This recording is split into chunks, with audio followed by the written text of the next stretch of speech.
Die Menschen spiegeln und sie aushalten. Gerhard Polt, ein Humorist wie ein Baum, sensibel und standhaft, mit Wurzeln, die sich ins Geflecht der Gesellschaft vortasten. Demokratie und Menschlichkeit ist ohne Humor nicht denkbar. Weil Humor auch beinhaltet, über sich selbst lachen zu müssen und sich selbst in Frage stellen. Wenn man das nicht kann, ist man halt trauriger dran, eindimensionaler. Meine sehr verehrten Damen und Herren, die bayerische Staatsregierung. Eine Religion, wenn er hätte, der Sauhund. Eine Religion. Oje, oje, oje, oje. Menschen sind fehlbar. Im Schmerz liegt Komik. Polt kommt seinen Figuren sehr nah. Ich möchte der, den ich darstelle, auch sein. Und der versuche ich auch zu sein, weil ich glaubwürdiger bin. Da möchte ich diese Figur auch behalten. 1942 in München geboren, in Altötting aufgewachsen. Früh lernt er, Lachen heißt, sich fürs Leben zu entscheiden. Trotz allem. Ich war vielleicht ungefähr 5 Jahre alt. In einer Wirtschaft, wo am Stammtisch mehrere ältere Herren saßen. Und die haben gebrüllt vor Lachen. Die haben alle vom Krieg erzählt. Und dann hat der eine gesagt, in Russland hat er 3 Zehen verloren. Durch die Kälte. Dann haben die anderen geschrien vor Begeisterung und haben ihn gefragt, ob er wieder nach Russland fahren möchte, um seine Zehen zu beerdigen. Und dann hat einer sein Hemd ausgezogen und hat gesagt, hier, schau her, da ist die Kugel da rein und dann aus. Die haben gebrüllt vor Begeisterung. Das war so eigenartig, dass ich glaube, dass das für mich vielleicht ein Schub war. Diese Menschen, die da so gelacht haben, das habe ich gespürt, da ist eine Verzweiflung dahinter.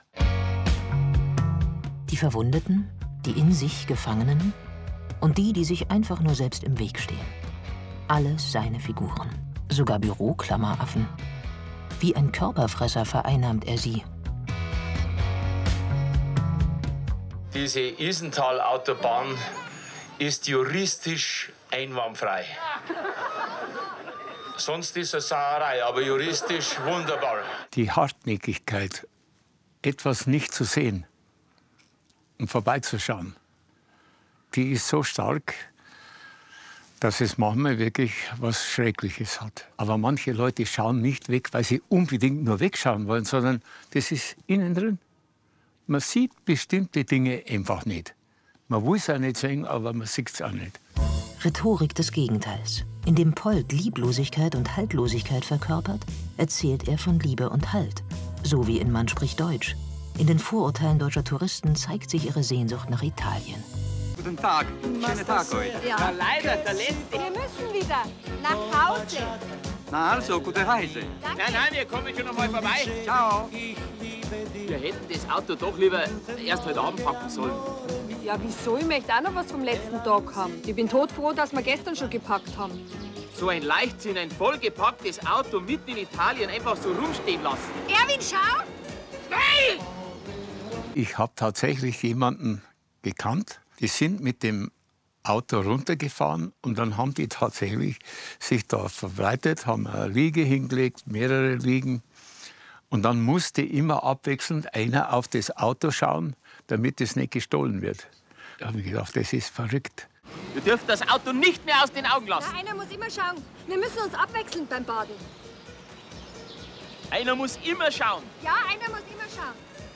Wir müssen, wir. Wer ist denn wir? Entschuldigung, wer ist wir? Bin ich wir? Nein, ich war noch nie wir, weil wir sind die anderen. Für mich gibt es Menschen, nicht den Menschen. Als Kind schon irgendwo hat mich das schon gepackt, wenn die Leute gesagt, morgen kommt der Russe. Dann habe ich mir gedacht, der Russe, wer ist der Russe? Wenn er grinst, der Russe, oder wenn er lacht, wissen Sie, was man da glauben könnte? Da könnte man glauben, er hat eine Gaudi. Das ist wie, der Mensch war auf dem Mond. Der Mensch war nicht auf dem Mond. Es waren bestimmte Leute her, sowieso ein Ding, die waren am Mond. Aber der Mensch war nicht am Mond. Und mit dem Begriff der Mensch tut man sich leicht, ihn sozusagen zu verdammen oder glorifizieren. Ich würde ihn zerlegen in viele, viele, viele, viele Menschen. Und er findet ihre vielen Melodien. Carissimi amici cattolici. Oggi è una giornata di gioia. Ho comprato questa piccola macchinetta. In tedesco si dice Laubbläser. Der Ding hat gesagt, der Valentin, ich kenne keine Angst. Es sei denn, ich kriege da Furcht. Oder umgekehrt, ich kenne keine Furcht, es sei denn, ich kriege da Angst. Ich hätte mehr Angst vor dem grausigen Tod als vom Sterben selber, weil ich lege mir jeden Tag ins Bett und schlafe. Es ist ein Unterschied natürlich, ob ich jetzt 1 Milliarde Jahre schlafe oder ob ich am Montag wieder ein Frühstück habe. Das ist schon klar. Man sagt so schön, die Zeit vergeht. Die Zeit vergeht überhaupt nicht. Wir vergehen, nicht die Zeit. Das sind wir, aber doch die Zeit nicht. Die war immer dieselbe. Brot und Zeit ist Brotzeit. Zeit mal Zeit ist Mahlzeit.